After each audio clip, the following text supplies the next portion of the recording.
بسم الله الرحمن الرحیم. نن زموږ د طریقة العصریه تلسم درس دی او د الدرس الرابع د څلورم درس تمرین به ان شاء الله نن موږ حل کوو. موږ له دا الفاظ راکړي، دا الفاظ په جملو کې استعمال کړئ. نو د مذکر الفاظ راکړي عالم، تاجر، عاقل، شریف، خادم. دا الفاظ د مذکر لپاره راکړي او د خو د مؤنث لپاره هم دا الفاظ مؤنث کړي دي: عالمه، تاجره، عاقله، شریفه، خادمه.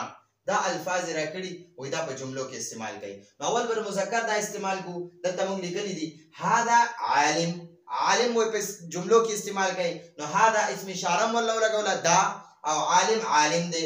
نو دلته ورته اردو کې پښتو کې لیکو دا عالم دی، عالم دی. هذا عالم، دا عالم دی. هذا عالم، دا عالم دی. دا جمله کې استعمال شو. عالم په جمله کې استعمال شو. نو عالم باندې تنوین دی، عرب په دې وقف کوي. هذا عالم، دا عالم دی. هذا عالم، دا عالم دی. انت تاجر، ته تجارت کوونکی، ته تاجری. تاجر تجارت کولو والا څوک چې د یو خاري نه بل خاري ته مال اخلي او خرڅي، هغه ته تاجر وایي. وای انت، ته یو سړی، تاجرون تاجری، ته تاجر تجارت کوونکی یا ته تاجر یې. تاجر یې، تاجر معنا تجارت کولو والا چې د دې خار نه سامانونه واخلي بل خار ته یوسي او هغه خار نه سامانونه واخلي دې خار ته وړي او خپل مزدوري کوي، دغه ته تاجر وایي. نو انت تاجر، ته تاجر یې. هو عاقل، هغه غایب طرف ته اشاره کوي. هو عاقل، هغه عاقل دی، عقلمند دی، هغه سمجھدار دی، عقلمند دی. هغه یو سړی، هو د سړي د پاره استعمالي غایب سړي د پاره. هغه عقلمند دی، عقلمند دی. هغه عقلمند دی. هو عاقل، هغه عقلمند دی. هو عاقل، هغه عقلمند دی. هو عاقل، هغه عقلمند دی. انت شریف، شریف بزرگ ته وای، بزرگ ته نیک سړي ته وای. انت، ته یو سړی. انت، ته شریف، شریف بزرگی، ته بزرگی. ته یو سړي ته وای انت، انت سړي ته وای. انت، ته شریف بزرگی، بزرگ، ته بزرگ یې. انا خادم، انا خادم، زه نوکر یم. انا خادم، زه نوکر یم. انا خادم، زه نوکر یم. انا خادم، زه نوکر یم. انا خادم، زه نوکر یم. هذا عالم، دا عالم دی، عالم دی، ارس پیجنی، دا ارس علم دی ورته. هذا عالم، دا عالم دی. انت تاجر، ته تجارت کوونکی، ته تاجر یې. هو عاقل، هغه عقلمند دی. انت شریف، ته بزرگ یې. انا خادم، زه نوکر یم. نو دا د مذکر لپاره مونږه دا عالم، تاجر، عاقل، شریف، خادم دا استعمال کړه.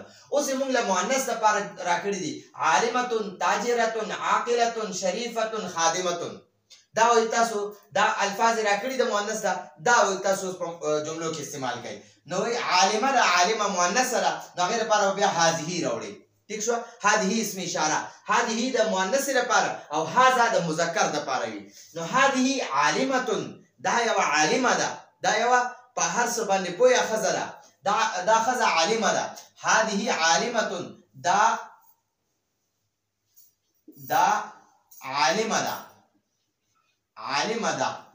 هذه عالمتون، دا عالمه ده. هذه عالمه، دا عالمه ده. انت، انت ته یو مؤنثه چې کله په تا باندې زبري انت نو بیا دا مذکر وي او انت بیا دا مؤنث لپاره وي. انت ته یو ښځه، تاجرتون تجارت کوونکی، ته یو ښځه تاجره، ته تاجره. انت تاجرتون، ته تاجره، تاجره، ته تاجره. هي عاقلتون، هي هغه د مذکر غایب د لپاره هو استعماليږي، د مؤنث غایب د لپاره هي استعماليږي. دا مؤنث غایبه ده، مؤنث غایبه ده. نو دې لپاره موږ هي عاقلتون، هغه عقلمند ده، سمجھدار ده.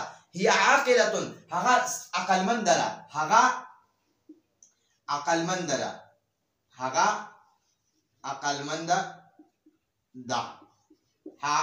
هي عاقلتون، هغه عقلمند ده. هي عاقلتون، هغه عقلمند ده. انا شریفتون، زه بزرګ یم. یو ښځه وایي انا شریفتون، زه بزرګ یم. انا شریفتون، زه نیک یم، زه بزرګ یم، زه بزرګ یم.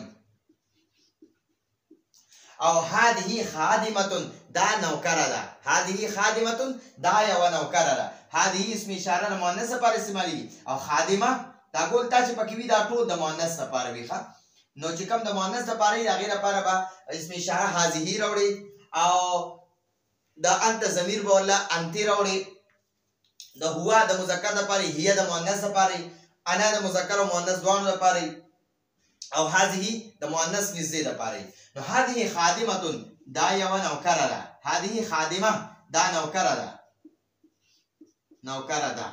ٹھیک شو نو دا زموږ سره د مذکر الفاظو هغه په جملو کې استعمال کو د اختر مؤنث الفاظو د په جملو کې استعمال کړ نو خه طریقې سره دا ځان سره لیکو اردو کې کلی کله شي لیکي ځان سره او په پښتو کې دا ځان سره یادوي ان شاء الله تاسو د عربي په خشي مخکې که تاسو چېرته عمرې له حج له ځئ عربیانو سره به بیا څه ناڅه تکلم کولی شئ خبرې به کولی شئ نو دغه بنیادي الفاظ دي چې دا مونږ ته یاد وي نو مخکې به دې کتاب کې مونږ پوره لیکل کولی شو درخواستونه به لیکو هغه به ویلی به شو لیکلی به شو او مضمونونه به هم لیکلی شو ویلی به شو خو که دا بنیادي خبرې مونږ ته یادې وي نو دا الفاظ دي وي په جملو کې استعمال کوي هذا عالم دا عالم دی انت تاجر ته تاجري هو عاقل هغه سړی عقلمند دی انت شریف ته شریف بزرګ انا خادم زه نوکر یم او زه مؤنث لپاره هذه عالمه دا یوه عالمه ده انت تاجره ته یوه تاجره هي عاقله هغه یوه عقلمنده ښځه ده انا شریفه زه یوه بزرګه ښځه یم هذه خادمه دا یوه نوکره ده دا یوه نوکره ښځه ده نوکره ده نو دا زموږ سره د الدرس الرابع اولنی تمرین اول سبق سوالو ان شاء الله دینه پس بیا به دویم سوال حل کوو راتلونکي درس پورې اجازه غواړو هذا هو المرام والله اعلم بحقیقت